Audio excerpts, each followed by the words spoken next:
Assalamualaikum warahmatullahi wabarakatuh. Kami dari kelompok 4 akan melakukan bedah artikel terkait organizational behavior and human decision process. Ini merupakan tugas dari mata kuliah analisis data multivariat yang diampu oleh Pak Alif. Nah, untuk lebih dalam mempelajari jurnalnya, kalian bisa lihat di sini di ini tempat jurnal, ini nama jurnalnya, dan ada link di sini yang mungkin nanti kami akan taruh di description box. Oke, jadi di dalam bedah artikel kali ini kami akan membagi menjadi 3 bagian, yaitu ada bagian pembahasan, terus juga ada metodologi dan analisis statistik, dan juga ada bagian penutup. Nah, yang pertama kita masuk ke bagian pembahasan dulu, yaitu pendahuluan. Nah, dari artikel atau jurnal ini menjelaskan bahwa dalam dunia kerja, kreativitas itu udah jadi kebutuhan dasar dari sebuah perusahaan. Nah, tiap organisasi itu butuh karyawan yang bisa mikir out of the box, nyari solusi baru dan adaptif terhadap perubahan yang terjadi. Namun, kenyataannya kreativitas karyawan itu nggak bisa tuh secara muncul otomatis hanya karena mereka disuruh untuk menjadi kreatif. Makanya itu ada faktor-faktor tertentu yang mempengaruhi apakah seseorang itu bisa berani untuk mengeluarkan ide kreatif atau justru jadi takut salah untuk melakukan sesuatu. Nah, salah satu faktor paling penting adalah bagaimana dari gaya pemimpinnya atau atasannya. Nah, ini ada beberapa aspek atau konsep dari artikel atau jurnal ini. Yang pertama itu ada empowering leadership. Jadi empowering leadership itu adalah gaya memimpin yang memberi ruang untuk ambil keputusan kepada karyawan, terus juga mengurangi aturan birokratis atau bisa disebut gaya pemimpin yang nggak bosi-bosi gitu. Terus juga memberikan kepercayaan kepada karyawan, nunjukin keyakinan pada kemampuan karyawannya, dan juga melibatkan karyawan dalam mengambil keputusan. Jadi secara teori gaya pemimpin yang seperti ini tuh harusnya bikin karyawan merasa lebih bebas dan termotivasi buat berkreasi.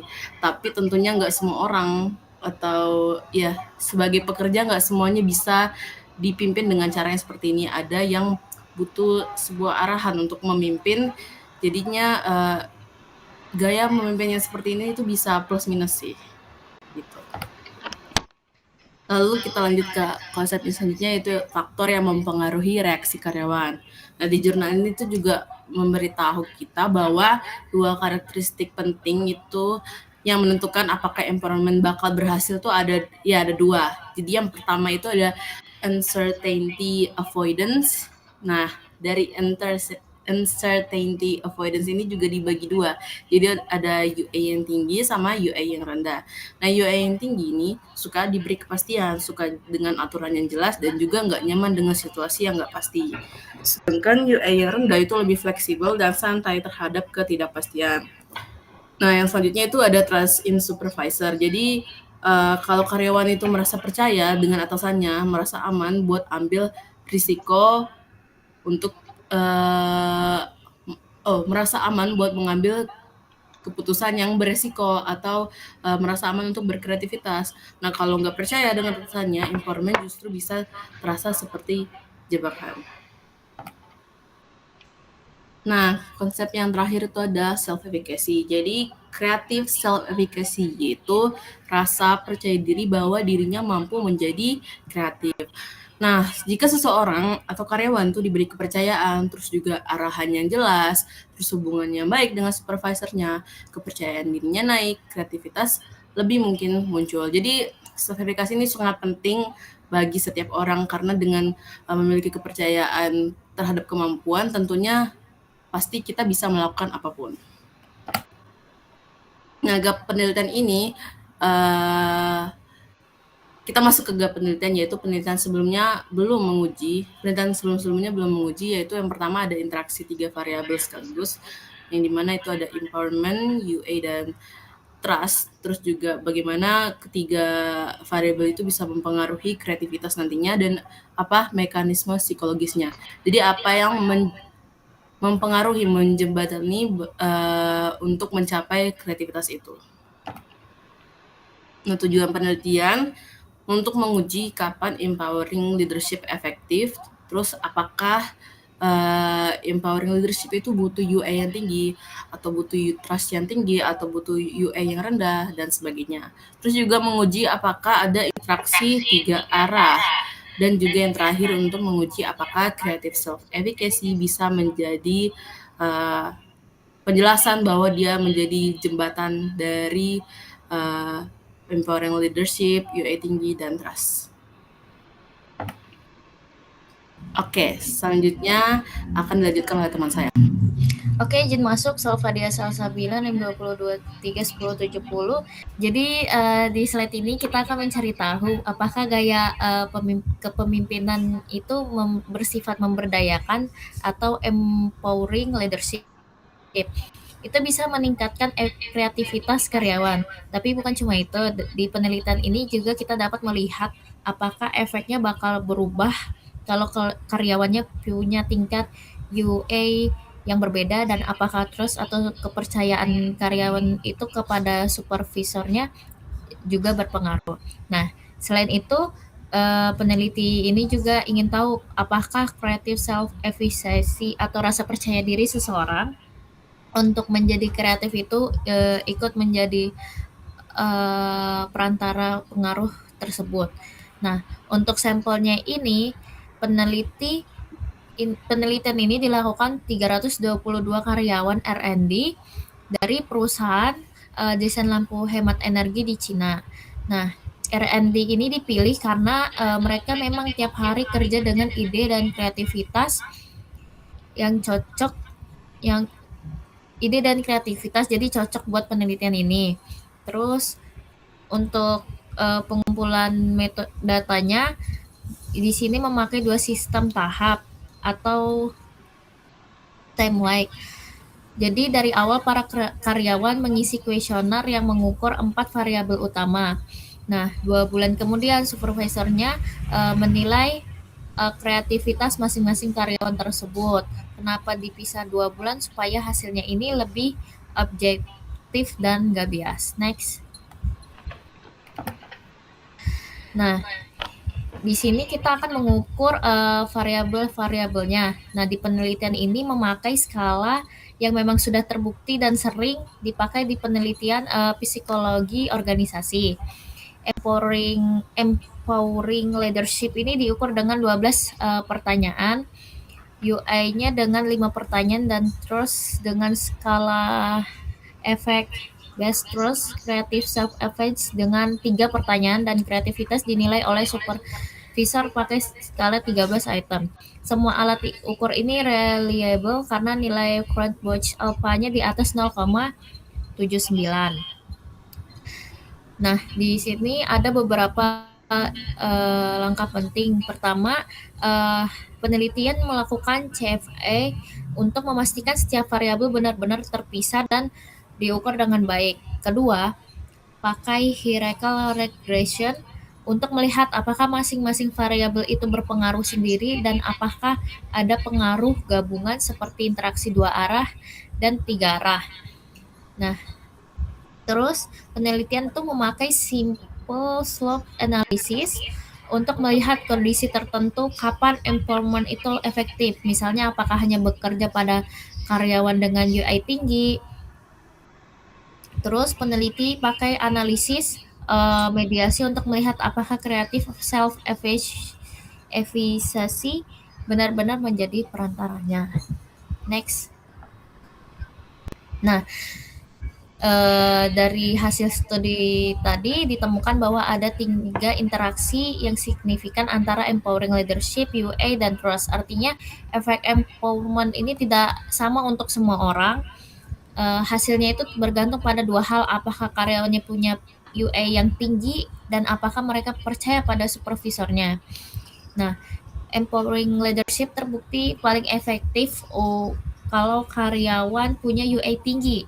Jadi tipe orang yang butuh kepastian dan mereka punya trust tinggi ke supervisornya. Kalau 2 hal ini ada, mereka jadi lebih berani mencoba ide baru karena mereka merasa aman. Tapi kalau terusnya rendah, empowerment-nya malah tidak bekerja, bahkan bisa bikin karyawan merasa terbebani karena merasa dilepas tanpa dukungan. Nah, penelitian ini menunjukkan bahwa kreatif self-efficacy memediasi hubungan tersebut. Artinya empowerment itu sebenarnya meningkatkan rasa percaya diri karyawan untuk bisa kreatif, dan peningkatan rasa percaya diri inilah yang pada akhirnya membuat kreativitas mereka meningkat. Next. Oke, izin masuk. Naufal Orba Prawira Subroto dengan NIM 2231052. Nah, di sini kita masuk ke pembahasan mengenai metodologi dan hasil dari studi kasus kedua. Studi 2 ini dibuat untuk bisa memenuhi kelemahan-kelemahan yang ada di studi 1 dan juga menguji ulang model di dalam konteks yang berbeda. Nah, tujuan studi 2 ini yaitu untuk menguji ulang hasil studi 1 dengan desain atau langkah-langkah yang lebih ketat.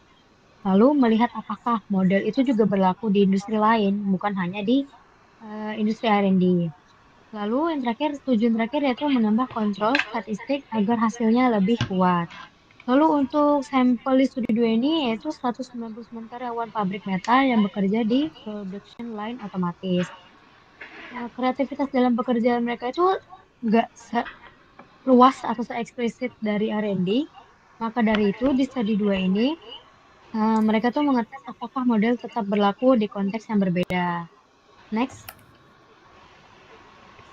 Nah, di sini ada desain penelitiannya. Untuk time one atau fase awal, mereka menggunakan empowering leadership, UI, dan trust. Nah, selain dari 3 desain atau 3 variabel tadi, mereka juga menggunakan tambahan variabel yaitu tolerance of ambiguity dan job requirement of creativity. Lalu 2 bulan kemudian, mereka menggunakan desain penelitian creative self-efficacy. Lalu di tahun ketiga itu di 2 bulan kemudiannya lagi, mereka menggunakan supervisor menilai kreativitas. Nah, model ini tuh lebih kuat karena mediatornya atau self-efficacy dan outcome atau creativity itu dipisah jauh. Lalu ada instrumennya yaitu Empowering Leadership, di mana versi ini tuh lebih panjang 38 item dari Arnold. Lalu ada UA, ada Trust, ada Creative Self-Efficacy, dan Creativity. Lalu ada 2 pengontrol tambahan, yaitu Tolerance of Ambiguity, yang digunakan supaya bedanya tuh kelihatan jelas gitu dari UA. Lalu ada juga Job Creativity Requirement, yang digunakan karena tidak semua pekerjaan itu tuh menuntut hal-hal yang kreatif gitu. Next. Oke, izin masuk. Nama saya Nasution Ramadan 2023-1082 yang akan membahas analisis statistik yang ada di studi kasus 2. Jadi penelitinya itu menggunakan 2 analisis, yaitu False Regression dengan Heteroscedasticity Consistent atau HC. Standar error lebih akurat dan lebih kuat untuk data lapangan. Jadi alasannya memakai False Regression dan Heteroscedasticity Consistent Standard Errors itu supaya dia lebih bisa mendapatkan data yang valid untuk di lapangan. Yang kedua ada Moderate Path Analysis untuk melihat efek langsung dan efek tidak langsung di berbagai kombinasi atau UA tinggi atau UA rendah, X trust tinggi atau trust rendah. Nah, setelah menggunakan 2 analisis tadi, hasilnya sama seperti dengan studi 1 tadi. Yang pertama, empowering leadership paling kuat meningkatkan kreativitas pada kondisi UA tinggi atau uncertainty avoidance tinggi, kemudian trust tinggi. Tapi kondisi lainnya ada juga UA tinggi plus trust rendah itu tidak signifikan. Kalau UA rendah tambah trust tinggi juga sama, tidak signifikan. UA rendah tambah trust rendah tidak signifikan juga. Jadi empowerment itu nggak universal, dia juga membutuhkan kondisi yang pas. Nah, yang pertama creative self-efficacy lagi-lagi jadi mediator yang signifikan. Artinya hasil studi 1 tadi sangat terkonfirmasi, hasilnya tetap signifikan bahkan setelah kontrol tambahan dimasukkan, yang dimana ini memperkuat kesimpulan. Oke, next. Nah, setelah kita menganalisis 2 studi kasus tadi, kita mendapatkan kesimpulan beberapa poin, yaitu ada empowering leadership, nggak otomatis bikin karyawan kreatif. Dia baru karyawan tuh baru efektif ketika karyawan tuh mempunyai UA yang tinggi atau trust tinggi pada supervisornya. Kemudian creative self-efficacy menjelaskan kenapa hal itu terjadi. Kalau percaya diri kreatifnya naik, barulah kreativitas dari karyawan tersebut keluar. Untuk implikasinya untuk organisasi tersebut, yang pertama ada bangun trust dulu sebelum empowerment.